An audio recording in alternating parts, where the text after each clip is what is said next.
안녕하세요. 즐거운 책방입니다. 네, 오늘 소개해드릴 책은요. 사소한 일에도 흔들리고 부서지는 당신에게 필요한 마음의 기술을 담은 책을 가지고 왔어요. 유리 멘탈을 위한 심리책이에요. 유리 멘탈을 위한 심리책. 심리책이라고 하면 어떤 전문 용어나 심리적 전문 용어나 아니면 연구 사례, 과학적 증거 그런 내용들을 담은 책이라 기대하셨다면 좀 실망하실 수도 있어요. 그런 내용은 전혀 없고요. 정신과 의사가 쓴 책이지만 정말 쉽고 가볍게 읽을 수 있는 그러한 심리책이에요. 제목에서도 유리 멘탈을 위한 심리책이잖아요. 마음이 힘들고 지치고 불안하고 그러한 상태에서는 어떤 전문 지식을 어려운 용어를 가득한 그런 심리책은 솔직히 잘 안 읽혀요. 쉽고 편안하게 읽을 수 있는 책이 도움이 되거든요. 그래서 그런지 이 책은 쉽고 편안하게 읽을 수 있는 그러한 내용들을 담고 있어요. 표현들도 그렇고요. 전문 용어는 많이 들어가 있지 않아요. 그래서 이 책을 읽으면 읽고 난 저의 소감은 토닥토닥 어깨들 쓰담쓰담 해주는 그런 기분이 들고요. 마음이 편안해지고 치유가 되는 그런 느낌을 받는 책이에요.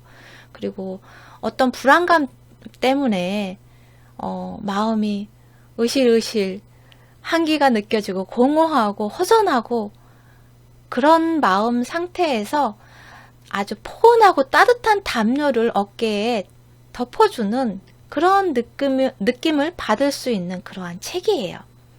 이 책을 쓰신 작가님에 대해서 잠깐 소개를 해드릴게요. 미즈시마 히로코라는 정신과 의사이시고요. 대인관계치료 클리닉의 원장님이세요. 그리고 여러 권의 책을 쓰신 작가님이시기도 해요. 이 책은 총 6장으로 되어 있고요. 1장에서는 유리 멘탈을 극복하는 연습이 담겨 있고요. 2장에서는 인간관계가 너무 힘든 유리 멘탈에게 라는 내용을 담고 있어요. 그리고 3장에서는 깨진 마음 회복시키기, 4장은 건강한 멘탈은 건강한 몸에서 온다, 5장 불안을 잠재우고 단단한 마음으로, 6장 뚝하면 외로워지는 사람들을 위한 심리 처방, 이렇게 6장으로 나눠서 삶을 살아가면서 다양하게 느끼는 그런 감정들, 인간관계에서 오는 상처들, 그런 힘든 마음, 그런 마음을 회복하기 위해서 어떻게 해야 하는지 그런 부분에 대한 내용을 담은 책이에요. 이 책에서는 잠깐 짤막짤막하게 이렇게 내용이 담겨져 있어요. 다른 사람의 평가에 초연한 사람들의 비밀, 이런 식으로 이렇게 짤막짤막하게 내용이 담겨 있거든요. 그래서 내가 고민하는 부분, 내가 알고 싶은 부분, 내가 치유받고 싶은 그런 부분들을 이렇게 골라서 먼저 읽어보시고 그 다음에 차근차근 읽어보시는 것도 참 좋을 것 같아요. 먼저 소개해드릴 부분은요. 다른 사람들의 평가에 대해서 마음에 상처가 되고 흔들리고 그러한 분들을 위한 내용을 담은 책 부분을 읽어드릴게요. 우리는 생활하면서 다른 누군가와 대화를 나눌 때 상대방이 하는 그런 평가에 대해서 나도 모르게 그냥 툭툭 내뱉는 그런 말 속에 평가가 담겨 있을 때가 참 많거든요. 그런데 그것을 다른 누군가가 나를 평가하는 그런 말을 들었을 때 감정의 기복이 생기고 자존감이 오르락내리락 하고 마음에 상처가 되고 하잖아요.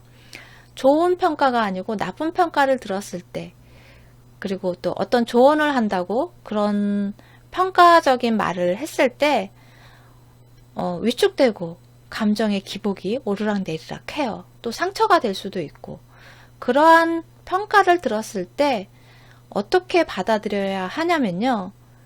그 시점에서 느낀 그 사람의 감정이라고 그렇게 받아들여야 한다는 거예요. 그 사람이 말하는 것이 나의 가치가 아니고 나의 전체 모습이 아니고 단지 그 사람이 바라보는 그 당시에 그 시점에서 느끼는 그 사람의 감정이라는 거죠. 느낌이라는 거죠. 거기에 그것에 불과하다는 거예요. 그 사람은 그때 그렇게 생각했구나 라고 받아들이라는 거죠. 우리는 삶을 살아가면서 다 사람마다 사는 방식도 다르고 환경도 다르고 그러한 생활 패턴이나 그런 능력도 다 다르잖아요. 그러기 때문에 그 사람의 잣대로 나를 평가할 수 없다는 거죠. 그리고 그 사람의 그런 평가가 나의 가치 기준이 될 수 없다는 거예요. 그렇기 때문에 상대방이 내리는 평가는 나의 가치를 정할 수 없다는 거죠. 그것을 항상 의식하고 있어야 하고 마음에 담고 있어야 한다는 거예요. 어떤 타인으로 인해서 일상적으로 지속적으로 어떤 평가를 받고 부정적인 평가, 인격 부정, 비판 그러한 것들을 다양한 그런 부정적인 그런 경험들을 많이 해봤다면 그런 걸로 인해서 트라우마가 생기는 경우도 있다고 해요. 그것을 붓디 트라우마라고 하는데 그런 트라우마가 생기면 사소한 거에도 또 신경을 쓰게 되고 상대방이 어떻게 나를 생각하나 상대방의 표현에 대해서 말에 대해서 신경을 쓰게 되고 빈틈을 보이려 하지 않고 상처를 받기 전에 차단하려고 방어적인 자세를 취하게 되고 그러한 지나치게 남을 의식하게 되는 그런 마음의 상태가 된다는 거죠. 그러므로 인해서 스트레스가 쌓이고 나의 마음이 평온하지 않고 힘들고 지치게 만드는 그러한 일이 된다는 거예요. 나를 좀 더 강하고 유연하게 만들고 삶을 좀 더 여유롭게 살기 위해서는 거기에 대한 구분선이 있어야 한다는 거예요. 다른 사람이 거기에 대해서 나 자신에 대해서 그렇게 느끼면 그건 그 사람의 감정일 뿐이라고 그것이 평가 기준이 될 수 없다고 그것을 의식적으로 나에게 인지시켜 줘야 한다는 거죠. 그래서 항상 그런 다른 누군가가 나를 평가하는 말을 들었을 때 그 사람은 그때 그렇게 생각했구나. 그런 마음이 들었구나. 그렇게 가볍게 받아들이고 흘려보내는 그런 노력도 필요하다는 거예요. 그리고 또 다른 부분을 소개를 해드릴게요. 함부로 단정지어서 쉽게 말하는 사람들 있죠. 가까운 사이일수록 그리고 또 내가 그 사람을 많이 안다 생각하고 단정지어서 말하는 경우 있어요. 그리고 또 내가 좀 더 많이 살았으니까 많은 경험을 해봤으니까 그러면서 조언을 한다고 섣부르게 그건 그렇게 하는 게 아니야. 이렇게 해야 돼. 이럴 땐 이렇게 해야 돼. 하고 단정지어서 조언을 하는 경우가 참 많아요. 그리고 얘는 이럴 거야 라고 함부로 단정지어서 표현하는 경우도 많고 그렇게 단정지어서 생각하고 판단하고 대하는 경우도 있고 그럴 때 상처가 되잖아요. 그런 사람을 만났을 경우에 어떻게 해야 하는지 책 내용을 읽어드릴게요. 나를 함부로 재단하는 사람의 태도에 기분이 나빠지고 흔들릴 필요는 없습니다. 사실 그런 사람은 다른 사람이 하는 말을 그저 듣기만 하는 것에 서툴기 때문이니까요. 이야기를 귀 기울여 들어주고 공감해주는 것을 못하는 사람들은 의외로 많습니다. 누군가의 힘든 이야기를 들으면 무조건 도움을 주어야 한다는 책임감을 느끼는 것이지요. 고민을 가만히 듣고만 있어서는 상대가 실망할 거라고 생각하는 겁니다. 아니면 이야기를 진지하게 듣지 않으면서도 성의 없는 사람으로 보이고 싶지는 않아서 진정성 없는 조언을 내뱉는 것일 수도 있습니다. 어쨌거나 이것은 전부 듣는 이의 사정입니다. 아무 조언도 해주지 못하고 그냥 듣기만 하면 자신이 쓸모없는 인간처럼 느껴져서 싫다거나 그 얘기를 듣고 가만히 있기에는 마음이 진정되지 않는다는 그들의 사정이지요. 만약에 누군가 당신의 이야기를 단정 짓고 멋대로 판단하려고 한다면 이렇게 생각해 보세요. 이 문제를 자기가 해결해야 한다고 생각하는 걸까? 그냥 듣고만 있을 순 없는 걸까? 왜 한마디를 거들지 못해 안달이지? 하면서 내가 문제가 아니라 상대방이 문제가 있다고, 상대방이 듣는 것이 서툴다 생각하라는 거죠. 그리고 어떤 고민이나 어떤 이야기를 할 때 그냥 상대방이 듣고만 있었으면 좋겠다는 생각이 든다면 먼저 그렇게 부탁을 하라는 거예요. 상대방한테 그냥 듣기만 해줘.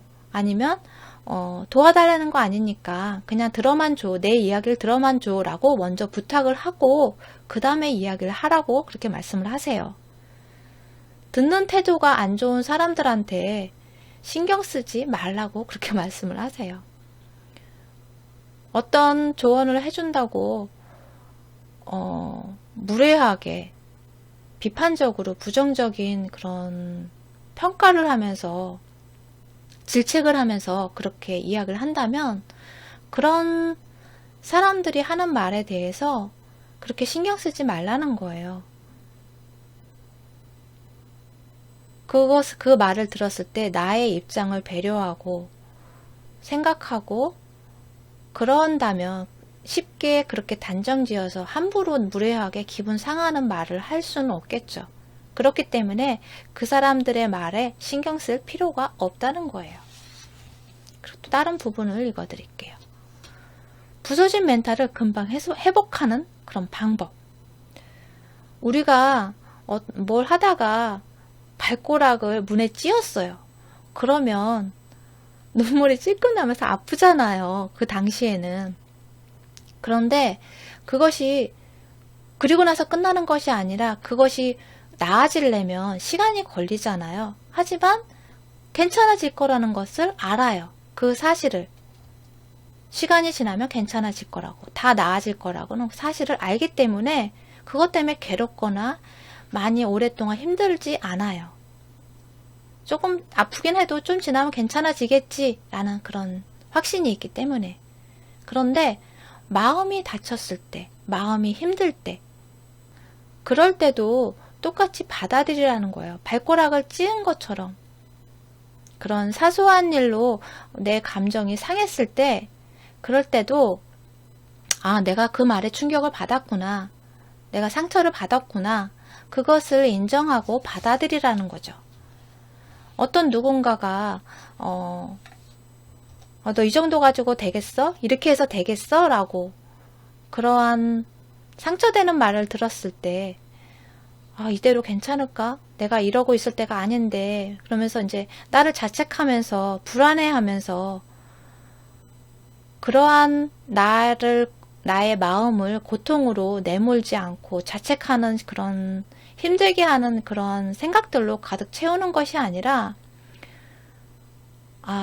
상대방이 하는 말에 내가 충격을 받았구나. 그렇게 생각하라는 거예요. 떠오르는 감정을 억누르라는 것이 아니라 그냥 그 감정에 그 말에 충격을 받아서 내가 이러한 감정의 상태가 되었구나 라고 그것을 인정하고 받아들이라는 거죠. 그러면 그렇게 인정하고 받아들이다 보면 조금 그런 불안하거나 조급하거나 자책하는 그러한 마음을 조금은 여유롭게 진정시킬 수 있는 그러한 일이 된다는 거예요. 그걸로 인해서 오랫동안 고통받는 시간을 줄일 수 있다는 거죠. 그리고 현실과 싸우면 나만 힘들어진다. 요즘에 특히 좀 환경적 제약을 많이 받고 활동의 제약을 많이 받잖아요. 그래서 같은 사람과는 오래 붙어 있고 그러다 보니까 부딪히는 시간들이 많이 생겨요. 사소한 일로.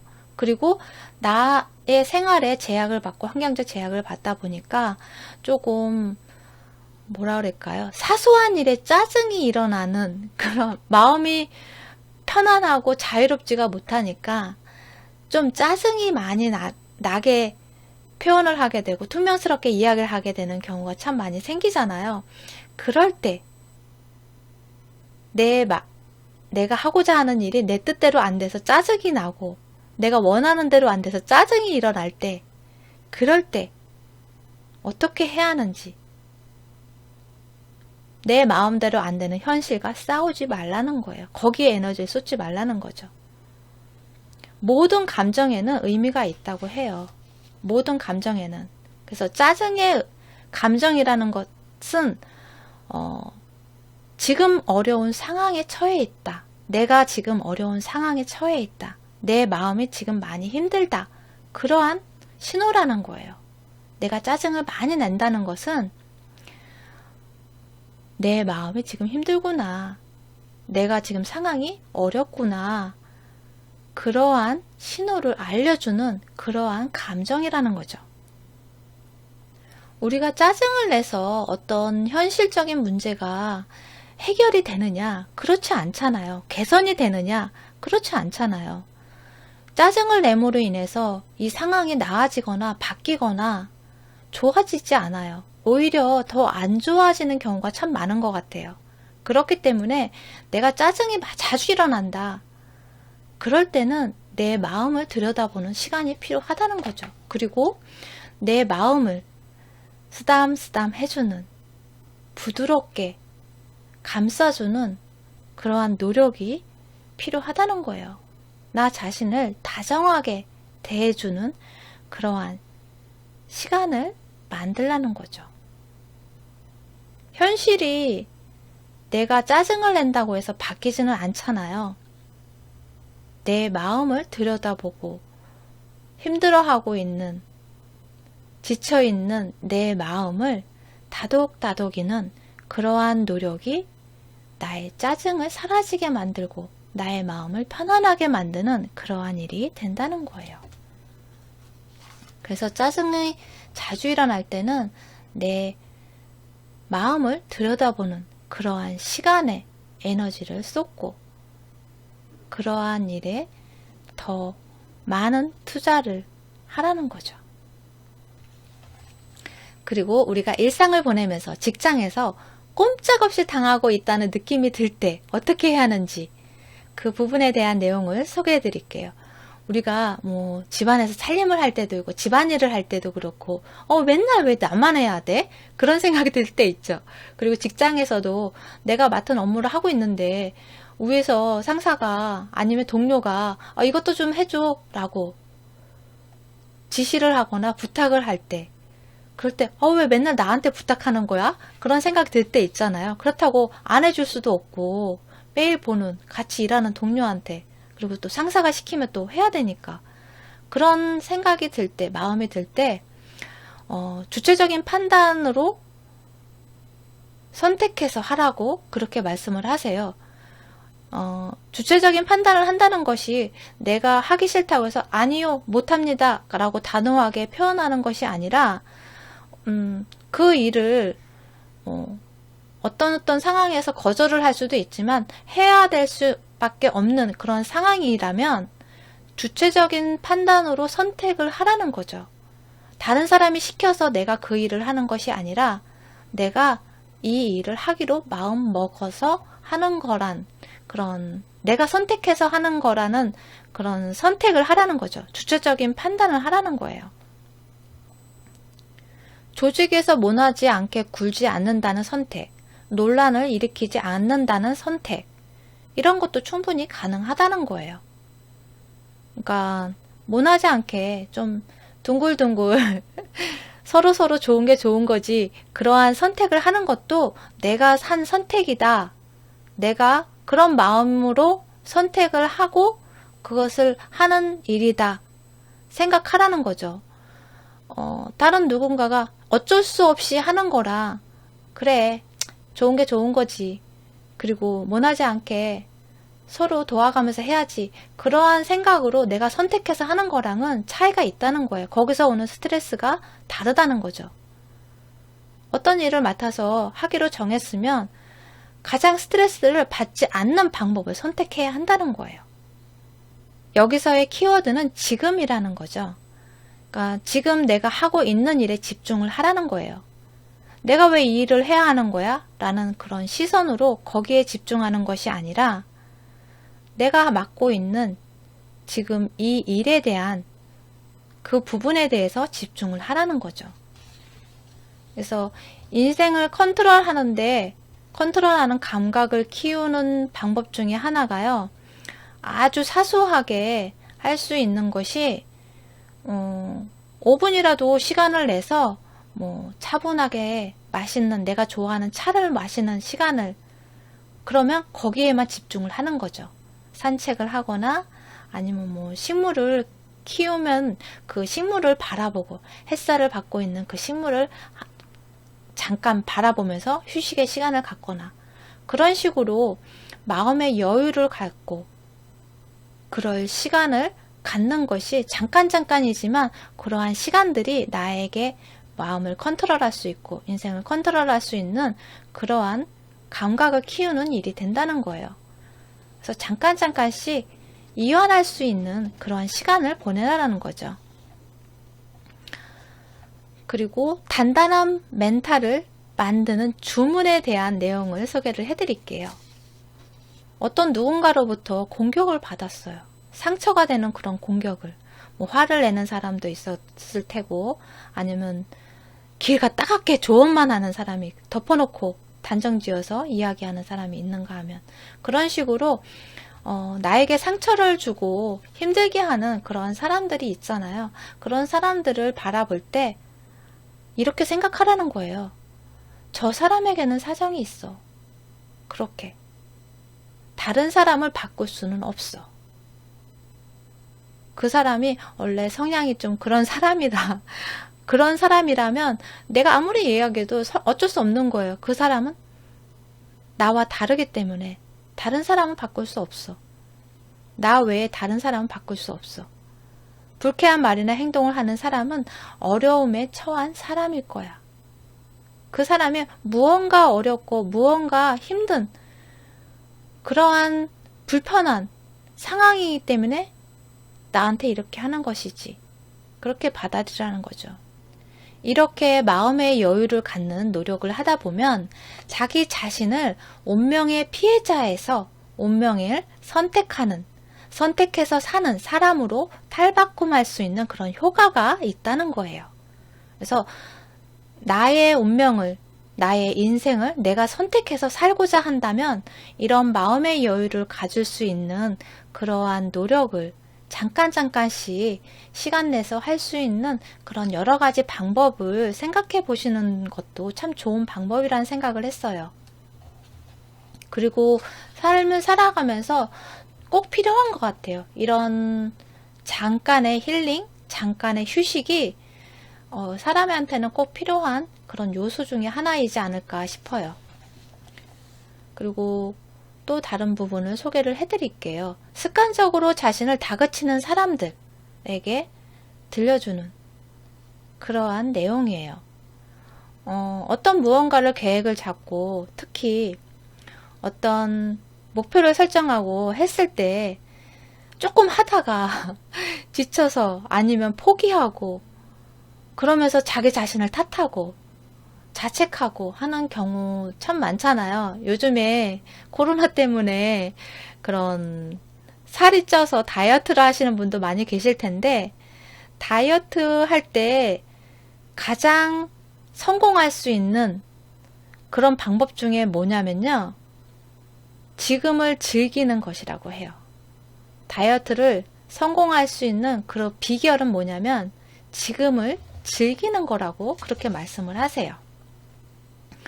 내가 어떤 약속이 있어요. 식사 약속이 있어서 밥을 먹고 달달한 디저트까지 그건 먹으면 안 되는데 너무 맛있어 보이는 거예요. 그리고 다 같이 먹는데 안 먹을 수도 없고 그래서 먹고 나면 먹을 땐 좋은데 뒤돌아서서 내가 그걸 먹지 말고 참았어야 되는데 자제를 했어야 되는데 막 후회를 하게 되잖아요.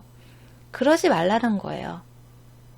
자신을 후회하고 자책하는데 시간을 낭비하는 것이 아니라 그렇게 하다 보면 나중에 그것이 반복적으로 하다 보면 그냥 포기를 하게 되고 아니면 역효과가 난다는 거죠. 그걸로 인해서.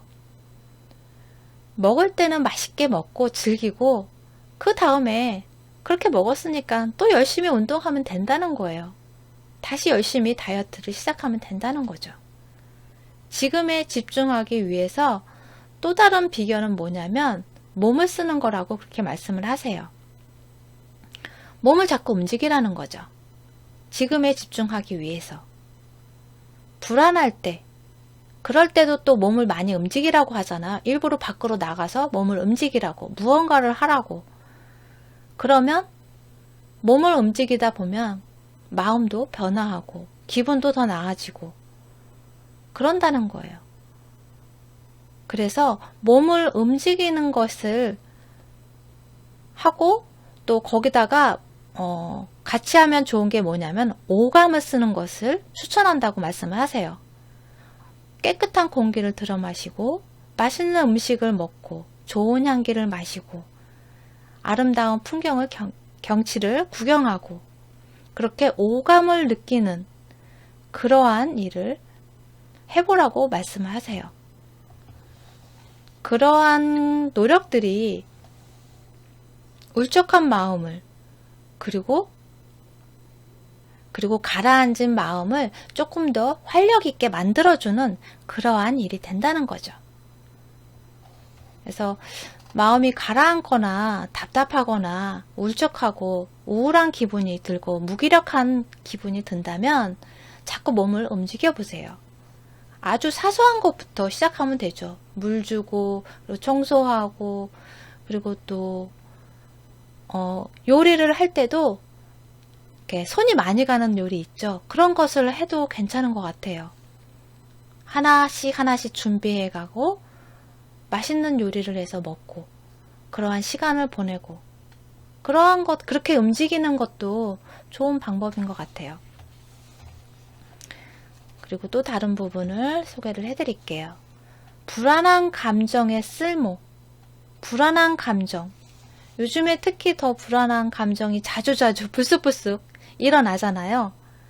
그러한 불안한 감정에 대해서 이렇게 말씀하세요. 사람은 불안해지면 어떻게든 거기에서 벗어나려고 여러 가지 행동을 취하게 되는데, 그러한 행동 중에 하나가 다른 사람에 의존하거나 아니면 어떤 술에 의존하거나 어떤 중독에 빠지기 쉬운 그러한 일이 된다는 거예요. 불안감을 회피하기 위해서, 없애기 위해서, 사라지게 만들기 위해서 하는 노력들 중에 이러한 노력들을 많이 한다는 거예요. 그런데 그러한 노력들이, 그러한 일들이 내 마음을 더 옴짝달싹 못하게 만드는 그러한 일이 된다는 거죠. 그래서 오히려 그러한 일이 자유로운 생각과 행동을 제약을 하게 하는 그러한 일이 된다는 거예요. 그럴 때 어떻게 해야 하냐면요. 책 내용을 읽어드릴게요. 불안은 안전하지 않다는 것을 알려주는 감정입니다. 어두컴컴한 산길을 걸을 때 아무런 불안도 느끼지 못한다면 방심하여 느긋하게 걷다가 굴러 떨어질지도 모릅니다.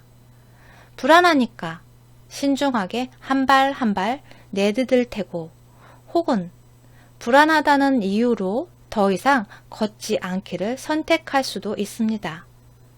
다른 사람을 대할 때도 그렇습니다. 처음 만난 사람에 대해서는 잘 모르니까, 즉 안전하지 않으므로 신중하게 대합니다. 낯선 사람에게 자신에 대한 정보를 알려주지 않으면서 조심스럽게 대하는 태도는 안 좋은 상황에 빠질 위험성을 낮춰줍니다. 다른 감정들도 각각의 의미가 있습니다. 따라서 부정적인 감정을 느낄 때는 그것을 부정하지 말고 무슨 일이 일어난 건지를 잘 살펴본 뒤 그 감정을 일으킨 원인에 잘 대처하면 그만입니다. 이는 뜨거움을 느끼면 손을 빼내거나 아픔을 느끼면 크게 다치기 전에 위험 요소를 치우는 것과 같은 이치입니다. 즉, 불안은 단순히 불쾌하고 피해야 할 감정이 아니라 본래는 나를 지키기 위해 마련된 센서임을 기억하세요. 네. 그래서 불안을 통제하려고 하는 것이 아니라 불안이 오는 것은 당연한 거라는 거예요. 불안감을 느끼는 것은 당연한 거라는 거죠. 그것을 받아들이라는 거예요. 인정하라는 거죠. 그래서 불안을 완벽하게 없앨 수는 없다는 것을 인정하고 받아들이라는 거예요. 그럼으로 인해서 조금은 더 그런 불안에 대해서 빠져나올 수 있는, 그렇게 인정하고 받아들이는 것이 오히려 불안감을 가중시키지 않는 그러한 일이 된다는 거죠. 그리고 마지막으로 한 부분만 소개를 해드릴게요. 혼자 보내는 시간을 기분 좋게 즐기는 방법에 대한 내용인데요. 요즘에 혼자 보내는 시간을 많이 갖게 되잖아요. 그러한 부분에 대해서 나 자신과 잘 지내기 위한 노력을 하라고 그렇게 말씀을 하세요. 나 자신과 잘 지내기 위한 노력. 근데 나 자신과 잘 지내기 위해서는 나 자신을 잘 알아야 하잖아요. 그러기 위해선 또 나 자신한테 관심을 기울이고 나 자신을 관찰하는 그런 시간들을 보내야 하잖아요. 그리고 나의 목소리에 귀 기울여서 나를 좀 더 신경 써주는 그러한 시간들을 보내라는 거예요. 나와 잘 지냄으로 인해서 다른 사람과 또 잘 지낼 수 있는 그러한 사람이 된다는 거죠. 그리고 나 자신과 잘 지내는 사람이 결국 가장 행복한 사람이라는 거죠. 혼자 행복할 수 없는 사람은 누군가와 함께 있어도 행복할 수 없다. 네. 나 자신이 먼저 행복할 수 있는 사람이 되어야 한다는 거예요. 그러기 위해서 내가 행복해지는, 마음이 편안해지고 여유로워지는 그러한 노력들이 필요하다는 거죠. 그러기 위해선 또 나 자신을 많이 들여다보고 관찰하고 어떤 것이 나를 위한 길인지 그런 부분에 대해서 생각을 많이 하게 되잖아요. 노력을 많이 기울여야 하잖아요. 여기서 말하는 그런 부분들을 그러한 부분에 있어서의 생각의 전환, 그런 변화가, 사소한 변화가 나를 행복하게 만들고 삶을 즐겁게 만드는 그러한 일이 되지 않을까 싶어요. 그럼으로 인해서 다른 누군가와 나와 가장 가까운, 그리고 또 내가 사랑하는 사람들과 행복한 삶을 살아갈 수 있는 그러한 원동력이 되지 않을까 싶어요. 도움이 되셨나요? 구독과 좋아요도 부탁드릴게요. 지금까지 들어주셔서 감사합니다. 다음 시간에 또 만나요.